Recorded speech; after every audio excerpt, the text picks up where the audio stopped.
grab your nuts and do it. It was real loosey-goosey for a little while. It really was, but I think that's what defined that underground vibe. It's so raw, and it's so like, people put a monster voice on, and it's like, you get this ambiance, like this is wicked rap. That's kind of how it was born and like mutated into what it is now. But those were the influences, and then like you listen to fucking Horror Story, and it's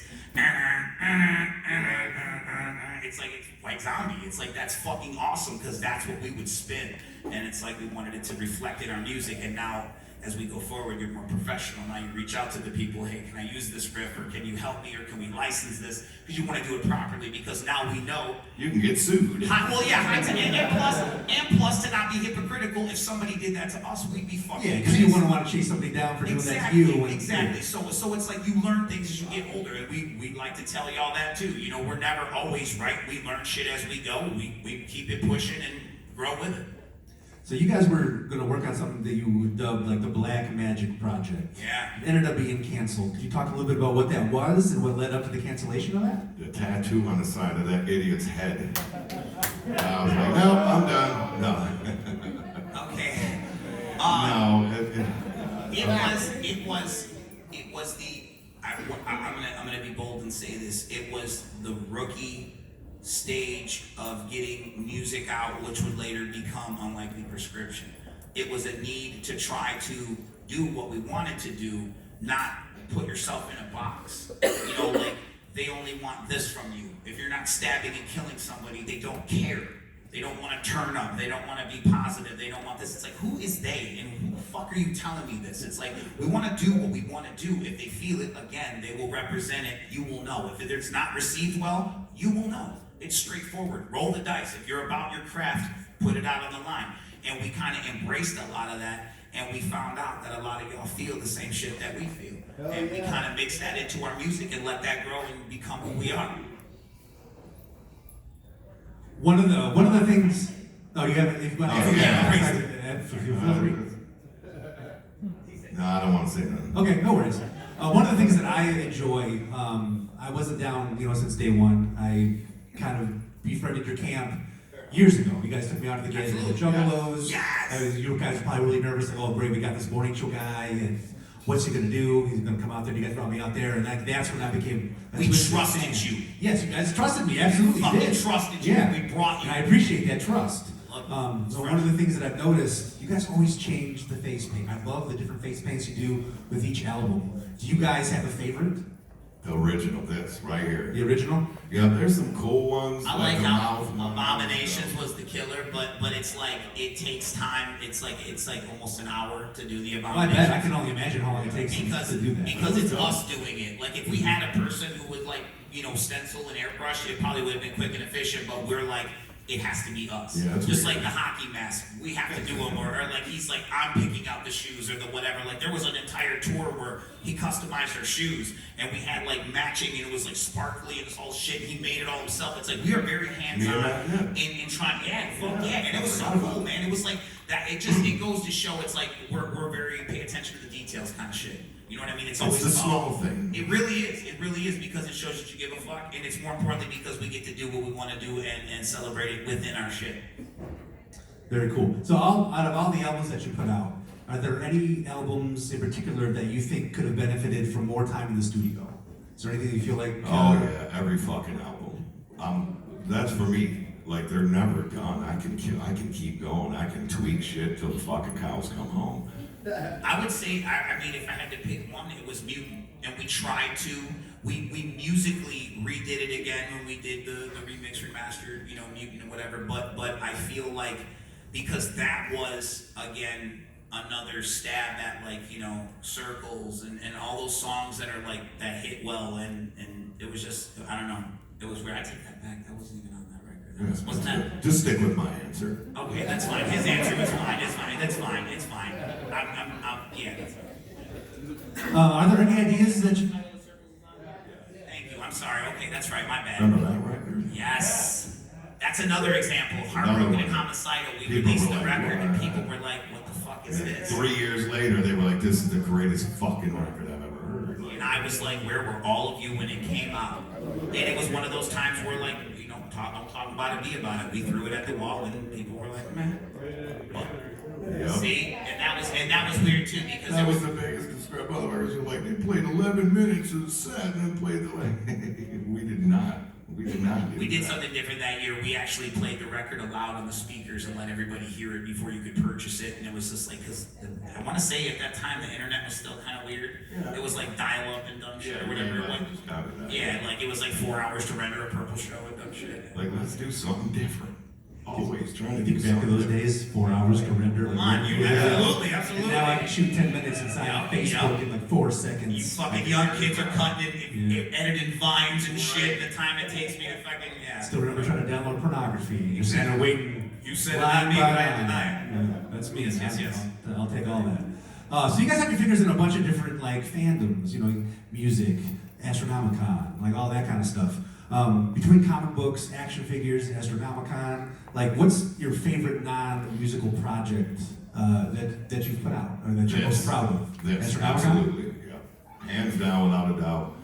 This shit is crazy. The growth, the commitment, the way you guys are, your behavior, shit like that. I don't want to sell this short. I love you guys greatly, but the Funko Pops and the comic book, I'll it's in believe my the Funko Pops when they DNA. It's come in my out. DNA. I don't give a fuck. I was so like we posted. I was not. They told me and him, don't fucking say anything. Don't say anything. I went on Instagram that day because I was so overwhelmed and I was like, the greatest thing happened in history today. You won't know what it is until later on in life. And everybody's like, what the fuck does that mean? Because I was just like a fucking humming. Yeah, you wanted that flex, but at the same time you couldn't reveal the exact flex. Yeah, Still yeah. did It was just like, and then we did it the Comic Con or whatever it was. But it's like those are like things that I want to say that I thought were out of reaches for him and I, or out of reach, so to speak. And again, still proving to me that we can do with anything. Nothing is impossible. Everything is within the grasp. And it was like this as well. And that was no discredit to Astronomicon. I love Astronomicon. It's truly amazing. It's truly out of this world. There's no question about that. But I fucking love comic books. And I fucking love toys. We are a walking comic book. God damn it. So it was only fitting that we had one. Yeah. I mean, Funko shit's cool. That's awesome. But I just want the fucking things to come out. Even our own toys, though, even like the ones that we put out, all of that. Knuckleheads, Yeah, That's like, how that came about, is we contacted all these toy companies and gave them a shot. You can license us. They weren't into it, so you did it your own way. That's That's what awesome. we did. We're That's fucking I know what we doing do with ourselves. everything. Same thing with the tennis shoes and a lot of stuff. You know what I mean? It's like just that hands-on attitude. You guys have the coolest merch too, by the way. Like I remember those shoes.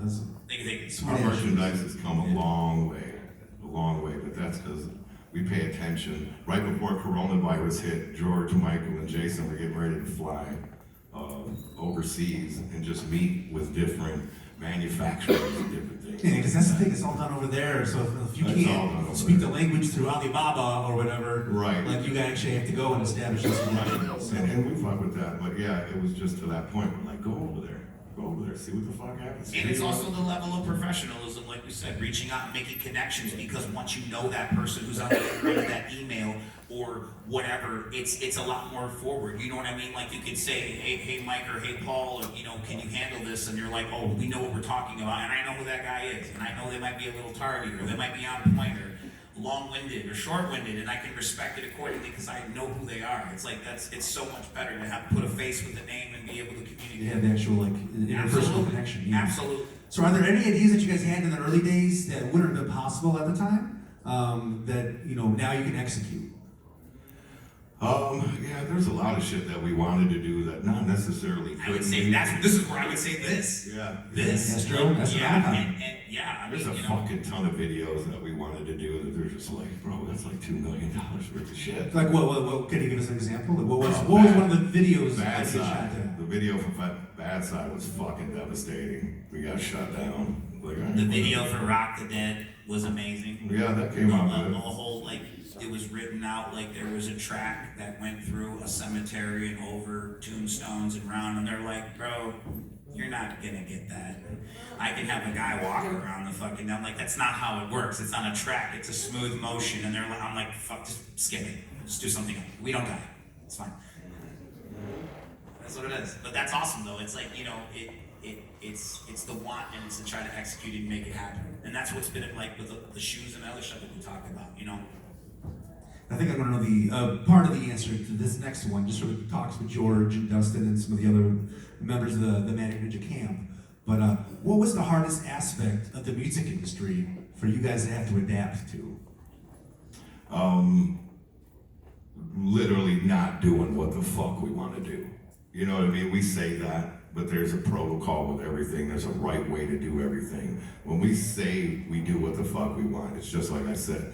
Toy companies don't want to do it? Fuck it. We'll make our own toy. Not like, they don't want to let us into that building? We're going to smash the doors down and riot. You know what I mean? Like, not that type of shit. But the level of professionalism, doing it right, but doing it and not because it has to be done professional, you're not going to do it, or it's too much work. It's like you do what it takes to execute the task at hand. Don't be so quick to just I can't do it. Like right. Can you go around the obstacle? Can you go over it? Can you go under it? Can you get through it? Yes. Well, then what the fuck are we talking about? Like, you know what I mean? So it's a lot of that again on the job training, trying to get it in there and make shit happen. And one thing I've noticed a lot as we've gotten older is we're quicker with decisions on the fly. Yeah. Like some of the shit they'll throw to us or drop on us, and we're like, that's fine, do this. Sure. And then I'm like, and then it'll be like, what did he say? It'll be like, you're talking to me, what did he say? He says you're talking to him, what did he say? And you usually agree over the phone in different times, so it's like we're on the same page. That's good. More times than not, so it's a good vibe. What's the most underappreciated project you guys put out, in your opinion? Abominations. Abomination? Yeah, I feel it got the shaft. No videos, fucked up the release. I'll agree. Under-ordered. It was a good fucking record. nightmare. That broke my fucking heart. It was like they put one of my kids to sleep. You know what I mean? That shit fucked me up. Because that record was absolutely phenomenal. Yeah. We bled on that fucking record.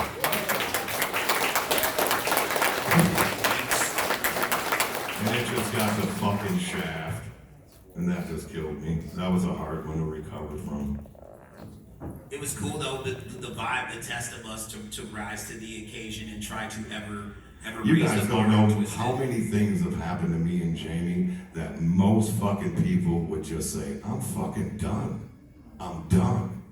The shit that we have been through that you guys have no fucking idea about would make most people just stop. We will never stop. But if we tell you we don't die and we bow down, then we ain't meaning what we say. So we don't die, motherfucker. Right. So we don't stop. We don't quit. We keep going. We encourage you. I don't give a fuck if you got cancer. I don't care what you got. You keep going till you ain't going, motherfucker. Represent for everybody. That's what right. we do. That's right. Now, if you could go back and change one thing about any of the albums in any way, like what would it be? What would you change about it? Nothing. Give me more time to work on them, you know what I mean? But no, it's like, when we set out to do something, we fucking do it. We don't fuck around, you know what I mean? I love that about him. It's like, when you shoot videos or movies, some of these guys, they just want to fucking shoot a scene 500 fucking times for the sake of fun. You know, shooting. Trying to get a perfect time. you know. The sake of film. It's not even that. It's a fucking ego-feeding thing. I don't know what the fuck it is. We're not like that. One shot, one kill. Keep it pushing. You know what I mean? I love that. Awesome. Very cool. Let's see. I think I've covered pretty much everything that I have notes on. Is there anything specific you guys would like to talk about, with any of the new albums? Newer albums or Zeus comes in plans? on May, right? Zeus comes May. Yep. Zeus will be in May.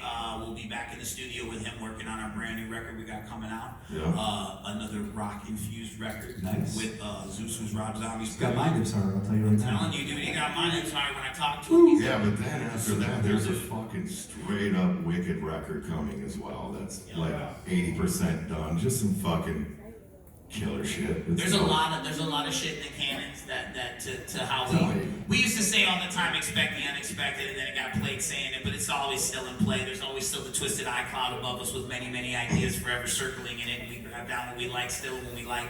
So there's a lot of things still on the board. Right, I got a puppy, and that motherfucker's, oh my god, it's like having another kid. So my time was so fucking, sorry? What's the name of your puppy? Oh, I call her Lulu. Her name's Lulu? Luna. Oh, little Lulu. Yeah. So my time was fucking super divided, and in typical Jamie form, right? I come back into the fucking studio, and I'm like, Jesus Christ, this motherfucker has 4 records, boom, boom, in lines, boom. this is this record. I have a problem. Here. I have this record done. It's got everybody. I just need you here and here. This is all us, and this is the rock record. And I was just like, holy shit. And like, I'm telling you, there's nobody else on the planet like Jamie Madrox. Nobody. Jamie Madrox always thinks he's gonna die, so he tries to do as much shit as possible. So if he dies, every like Biggie day. Smalls, it just keeps coming out. Yeah, like the Machiavelli, IRS the is dawn, never dead. Right, and it's crazy. I know it's frustrating for him because I just don't move as fast as he does, but he deals with it. We get it done some way. Why do you think I'm Barry Allen? Sometimes I have to slow down my molecular. Right. No, I love it, man. You're a trooper, dude. That's how we do it. It's just that's how I am, man. I have a firm belief that life is too short. I've seen too many people that I love disappear, and I don't want to lose any time to do what we're here to do or what we came to do. And if we haven't done that yet, it's coming. Sometimes he's got to remind me of that.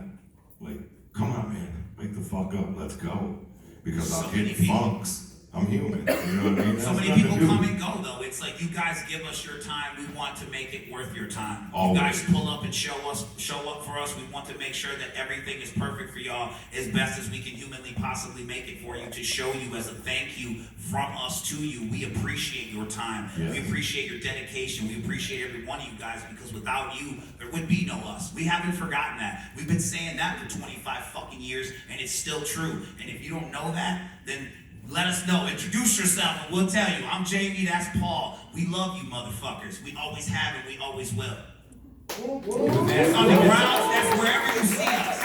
Dead serious. Yep, I'm telling you Appreciate guys, a lot of people would have quit on you guys. A lot of people would have quit on you guys. We would bow to you guys on stage. We still do it. There was a time, this is all pre-COVID. This is years ago. But after every single show, we would sit out and be pressed against the tour bus and sign everyone in attendance and shit. This is before VIPs. This is before any of that newfangled cameo shit. All of that shit. And I'm not hating on the game. You evolve with the game. It is what it is. I'm talking about grassroots. Before you were doing that, we were doing that because we wanted to show y'all. We wanted to be heard, then we wanted to be seen, then we wanted to be represented, and you went with us every level of the game, so that was our way of giving back. We would sit out there, balls sweaty, looking like hell, signing and hugging and photographing and hitting doobies and smoking shit that we don't know what to hit this. That's what we learned. Don't hit all of y'all's joints. Some of y'all ain't all weed. I'm good, Paul. I'm going and fine. Like, you know, like, but we love y'all, man, and we still do. And it's like, it's unfortunate that we can't go back to that level of the game sometimes, because now it's a little more. You just got a little out of control. It became like dangerous. Humble beginnings, and fucking for where we are now, man. We haven't forgotten. I swear to God. And if any of y'all were at any of those things, and remember, I know, Vinny, you might have been. I know you OG like that. We done smoked in the parking lot with a lot of you motherfuckers. 100%. We done turned up with a lot of y'all motherfuckers in the heyday. That's 25 years of Twisted. Hey, There it that's is. it. That's it. I'm telling you, man. And it's love. It's memories. Those are the things that we carry with us. You know, money comes and goes, all that shit. Friendships, relationships come and go, but memories stay with you forever, and so does your heart. And that's what's up. And without those, that's the reason. That's why you keep on going, man. Because we want to make more of those memories for you, for us, for him, and make it worth the while for everybody. Absolutely. That's awesome. I think with that being said, that's the official end of Astronomicon 5. Everybody make some noise! Thank you, James. Thank you. Oh, you're welcome. Thank you guys. Thank you for the opportunity.